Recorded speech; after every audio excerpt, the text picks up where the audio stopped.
Okay, thanks very much, Paul. I'm now going to give everyone a very brief potted history of Cybermoor, going back from when we started in 2001.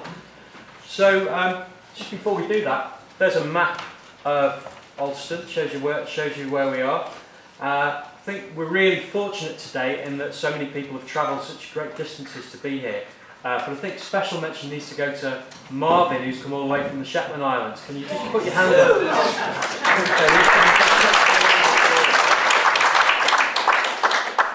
And on that point, we do actually have a Scottish flag down at the front here, behind the table.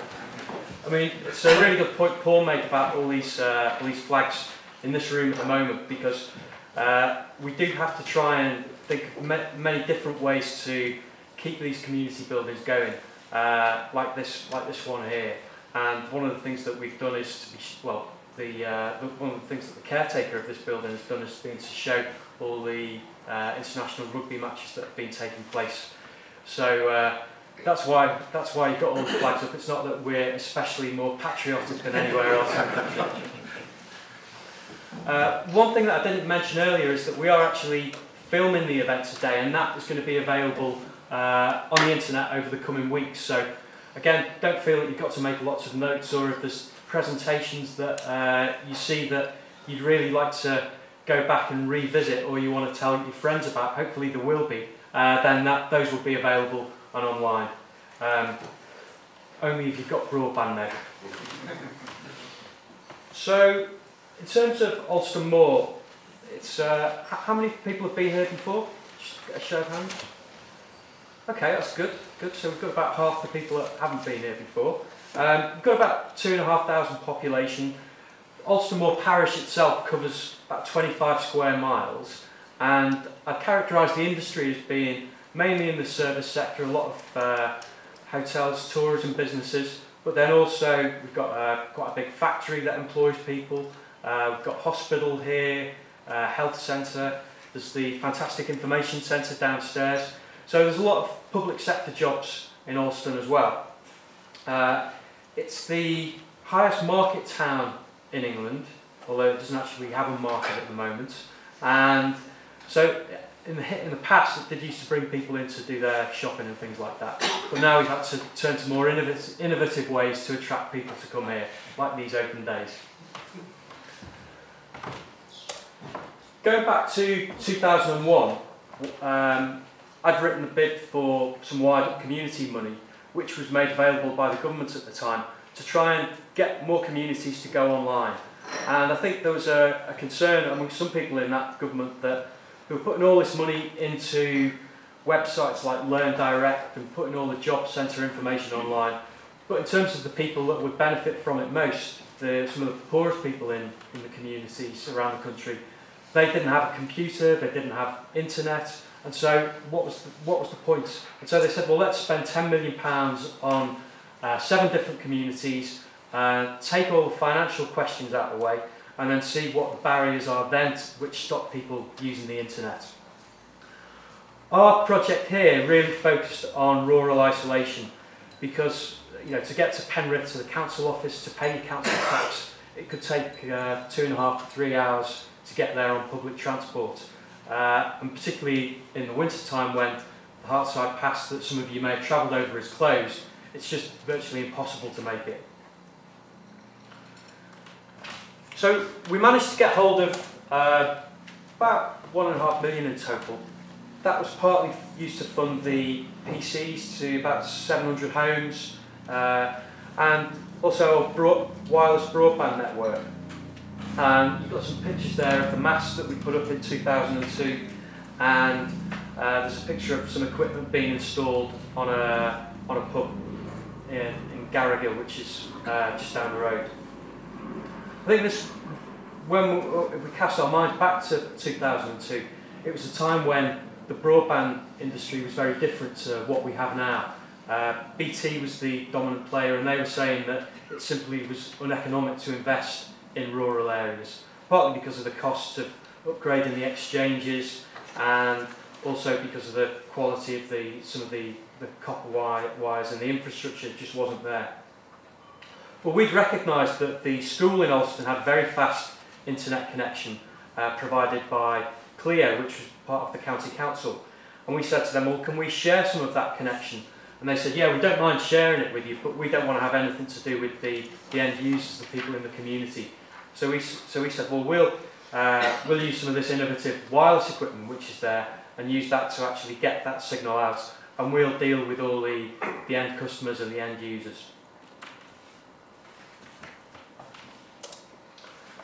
Those are two parts of it, the computers and the broadband, but the third really important part as well was the community website, which was established in 2002. This was a really important communication tool for the whole community. So there was forums on there that were very active where people would discuss things that were happening.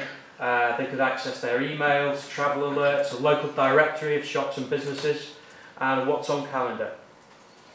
When we got the broadband working as well though, we launched Cybermoor TV, which was a forerunner of YouTube, if you like. People could post local videos about what was happening in the community, and because there was a lot of bandwidth in the local network, they could watch those and stream them. So we used to do music nights down here, music competitions that people would enter, and that really drove traffic to the Cybermoor site and got people interested in using the internet.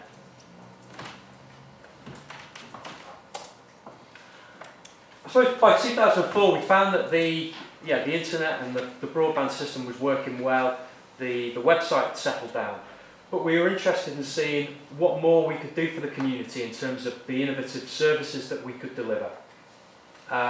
We knew there were things like cheap phone calls which were starting to take off at the time, but we also recognised that for a small social enterprise in Alston it was very difficult to launch new services without getting overtaken by much bigger companies that had far deeper pockets and could effectively give away the stuff for free.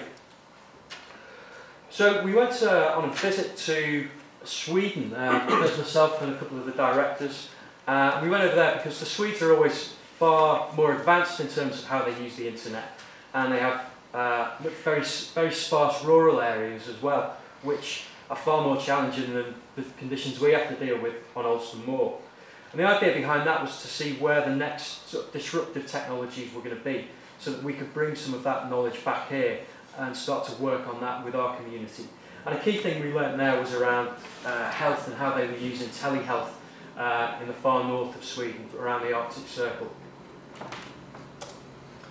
So by 2005, the broadband market had really started to change. BT were starting to roll out broadband now to a lot of places like Alston Moor. And I suppose it was a time of some concern for certainly the directors of Cybermoor, because BT were coming in. There were lots more deals, a lot more offers. But in fact, we found that our customer numbers actually started to increase as well. And I think it was partly because of the sort of people focus that we had here in Cybermoor. You can see there Chris Sayer, he's got his paying in book. We were able to take cash payments in the office, which is something that a lot of the big ISPs just aren't interested in doing. You get penalised if you don't want to pay by direct debit or pay with a credit card. And also because we had this approach of looking to see how we could fix the whole problem, whether that be the PC rather than just the broadband.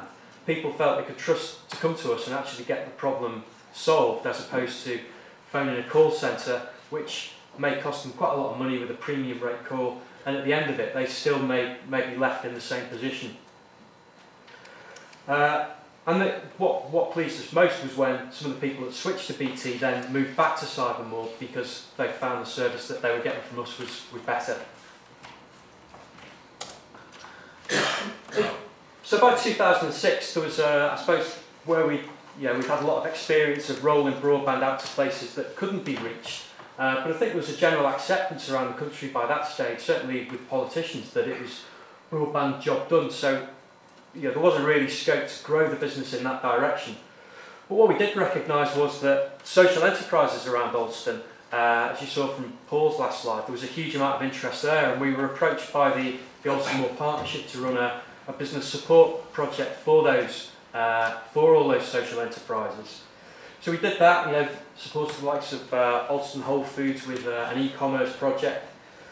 Also, in terms of the services that we were using it using the internet for. The community had a great appetite to go to the Moor website, and we recognised that by working with European partners like the ones shown on the right of that slide, we could actually start to trial out some innovative new things, e-democracy projects, participatory budgeting, and that helped us to bring revenue into Cybermoor, which kept all the other services going along.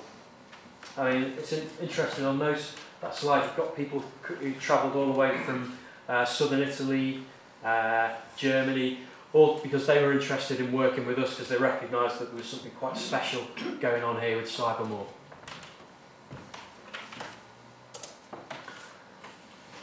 By 2007, the whole sort of broadband thing was starting to bubble up again, because there were places where people had been promised service from government and BT, but it just wasn't happening, partly because of the physical distance they were from telephone exchanges, and the capacity just wasn't there within the network, BT network.